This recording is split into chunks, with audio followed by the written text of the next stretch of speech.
So, I am Giacomo Virgilio, as previously stated. I'm sorry for the delay. I can see your faces. I'll try to be as quick as possible. I don't want to be eaten up by you. And so, as previously said, the bilateral agreement signed by the CNCE with Socabau for Germany, BUAC for Austria, and UCF for France were born from a methodology of confrontation that started not only from the need to protect companies in their state that post workers in other countries, but to compare in particular the contractual homogeneity and the labor cost existing between the various countries. This is because any aspect of mobility within the European Union, which must be absolutely guaranteed, must also have a basis of homogeneity, of cost for the company and protection for workers, beyond which, behind the concept of free movement, there is a strong risk of social dumping. The agreement's hypothesis had already been carried out by CNCE previously, but the problem that has arisen is that the construction market, despite the legislation and the programmaticity at the European level on free movement, is considered protected. This implies that the companies of the country are not willing to compete with external parties, not considering the necessary distinction between companies that enter creating disturbances on the market and those that fit instead on equal terms. This was one of the fundamental starting points for the analysis of the National Committee. Furthermore, the change in the presence of Italian companies abroad was no longer linked solely to large companies that carry out work of considerable size, but also to medium and small businesses. This new working scenario has led to similar protectionist reaction in the European countries mentioned above for Italy. Naturally, also the posted worker, because of this expansion of the manpower sent in the other European countries, they saw the benefits splitting in the lack of continuity of registration to the Italian bilateral system of welfare funds that consequently resulted in the loss of important services, such as, for example, the apre, a professional seniority pay. The discriminating factor on which we worked on was on demonstrating the differences in foreign presence on the territory. The one that uses unfair competition and the exploitation of workers as a weapon, which are not our responsibility, but of the public bodies in charge, and the regular companies, Italian, Austrian, French, German, that are protected by allowing them to work in these countries with similar conditions.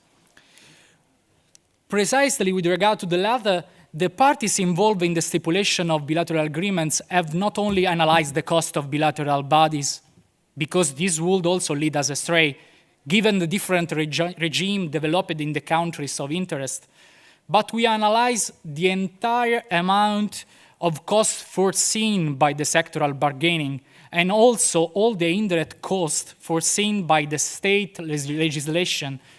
As regards Italy, just think of the Cassa Integrazione, the temporary layoff scheme, or the INAIL premium.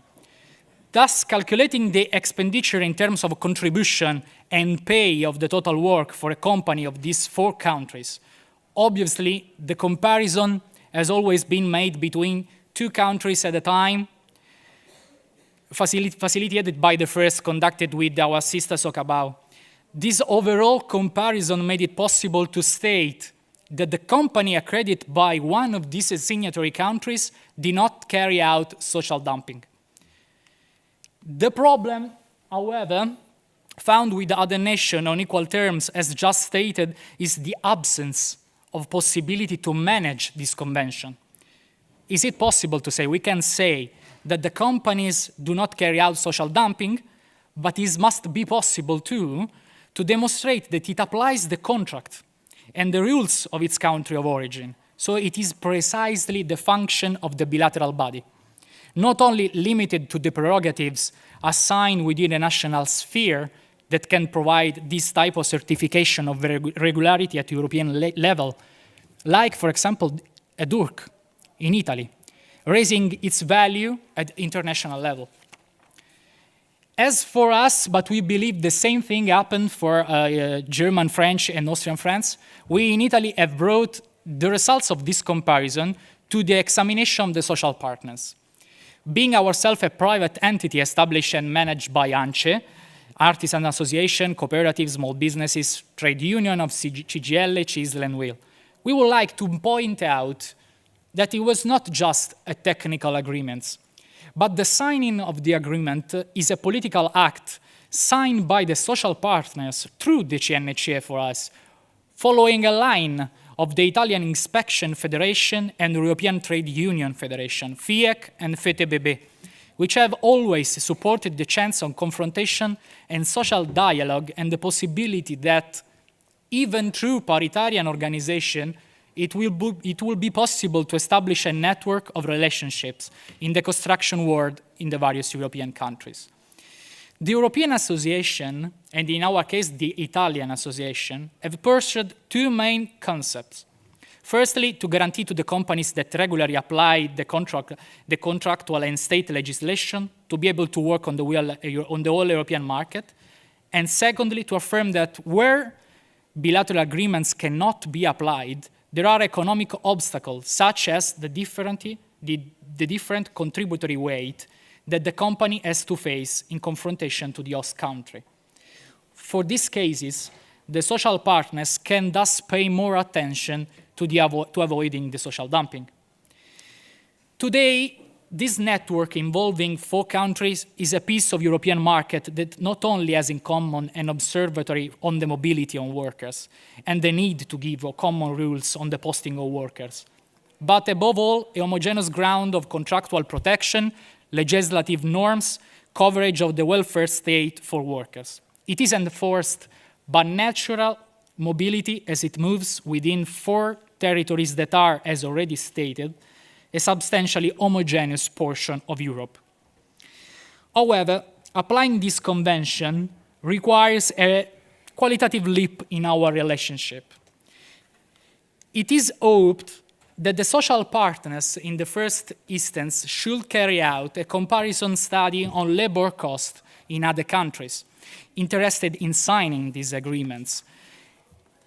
And in a second phase, these same actors should find or create a body that can interface with their own in order to continue the certification of regularity internationally over time. Up to now, in a rather intricate way, they have been applied not having noticed how much the agreements could be incisive within the working mobility in our countries. We have realized over the years that we are providing a service of considerable help to the companies involved. We are offering a great service to workers who, posted by the companies, do not lose the acquired rights and the application of contractual rules of their state. We are giving also a big service to the contracting entities and to all those who are interested in continuing the works, since all the action pursued in the construction sector by Italian, Austrian, French, and German companies are carried out in the maximum transparency, without resorting to gimmicks that disengage them from the application of the law. By now, there are thousands of cases over the years of mobility using this exoneration from the registration in the host country's welfare fund. But it is now necessary to make this exchange of information related to the posting, of course, fluid through its networking, and to share a part of this data also with subjects external to the co-signatories of the Convention. For this reason, we have hypothesized this research for the creation of a database that allows a dialogue, I hope, in a wider perspective. Thank you all for your attention. You haven't eaten me, so I am fine. Thank you.